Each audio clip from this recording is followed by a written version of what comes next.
Do you know that you have the power to change somebody else's life? Not in the sense that you could just speak over their life and their life would be different, but more in the sense that you have a story, you have a testimony that you can share with other people, and it becomes an opportunity to speak life into somebody else that might be going through the same struggles you've been going through. So myself, I've been through 18 plus years of addiction, almost a decade of incarceration. And where I'm at now, as opposed to where I was, it was a process. Had to come to terms with a lot of different things in life, and took a lot of bumps on the head to get there, that's for sure.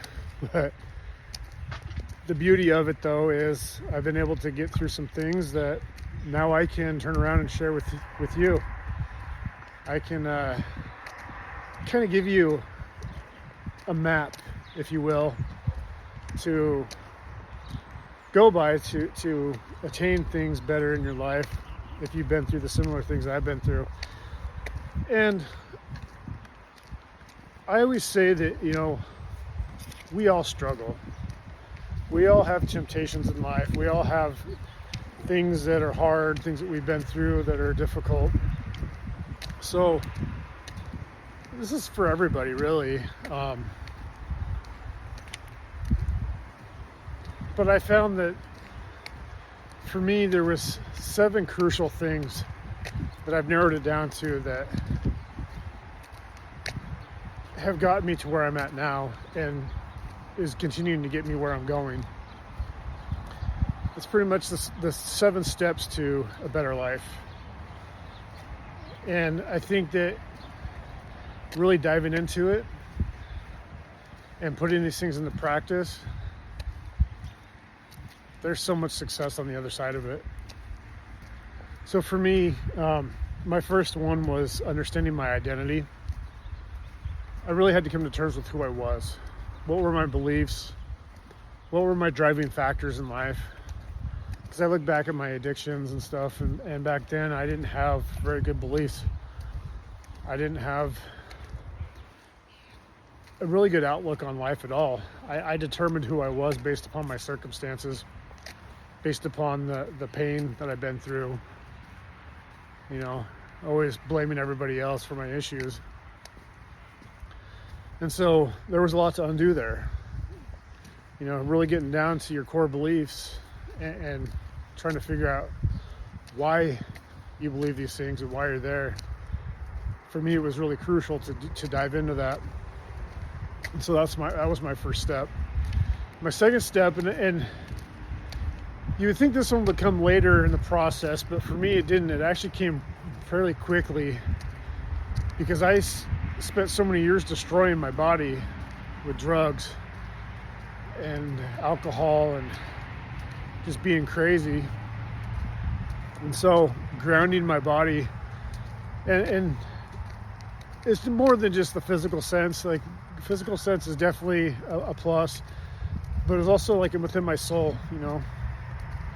I had to really evaluate where I was morally and be able to use such things as, prayer with my Savior to get me into a different position in life. I had to surrender a lot of stuff to that. But then also, being healthy, and there's a lot to be said about that. There's a lot to be said about how you feel physically that will affect how you feel emotionally.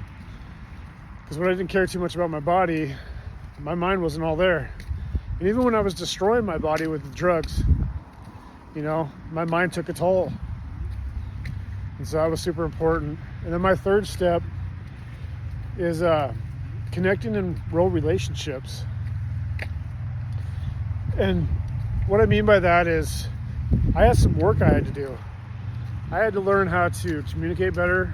I had to learn how to have empathy and how to treat other people well. Because as you can imagine, in and out of jail and addictions, I probably you could probably imagine I wasn't the best individual.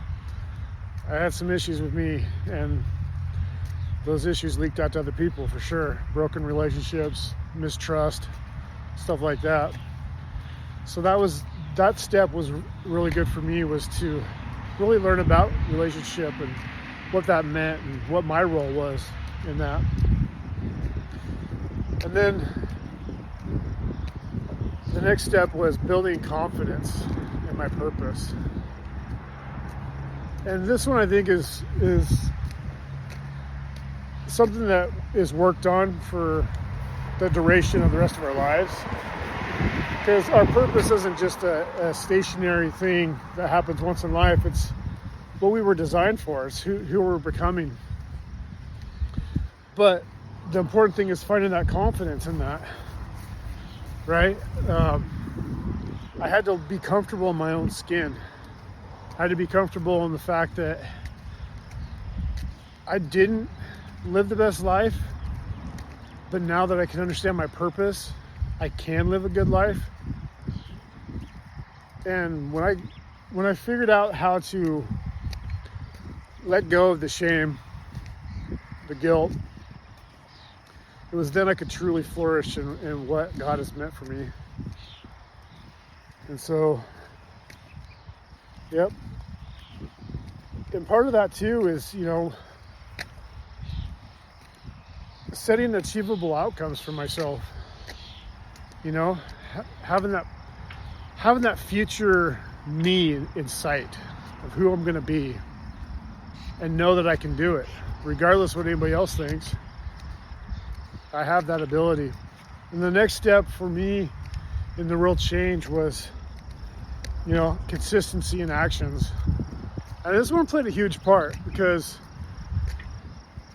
if you think about our life, or I think about my life and all the different things that I did over and over. 18 plus years of addiction. You can imagine there was a lot of the stuff over and over and over. And so if I was able to have consistency in the bad things, I had to realize that I can have consistency in the good things. I can do things different. I can do things better. But I have to continue to do those, because it has to become a habit. So that was my next step. And then the step after that was kind of understanding how to overcome struggles. Kind of getting to the root cause of why. This one, I went pretty deep in it. I'm in recovery, and through that, the 12 steps, faith-based recovery 12 steps, they really teach you a lot about, the pain and the hurt and the things you've gone through and what you've done and how to deal with that. So that's an important part of it. That's an important part, but I don't think it stops there. And I don't know. I feel like a lot of people go through the process of that, and then it just they get to a comfortable spot to where they feel better, and then they stop. So for me, I didn't want to stop. When I came to the terms with that I was a better person, then I realized I could become even a better person than that. And I keep going and going and going. The sky's the limit with it, really, truthfully. And then the 7th step, and this one is one that I am on continually. Kind of just talked about it, becoming better. And that's sustaining long-term wellness. Like putting things into action and understanding that I can keep going. I can keep achieving things. I don't have to stop, like I was talking about. That I can actually, set dreams, and they can be big ones, and I can go for them. I came to this realization recently that there is no limit if you put your mind to it. You can do just about anything you want, really. And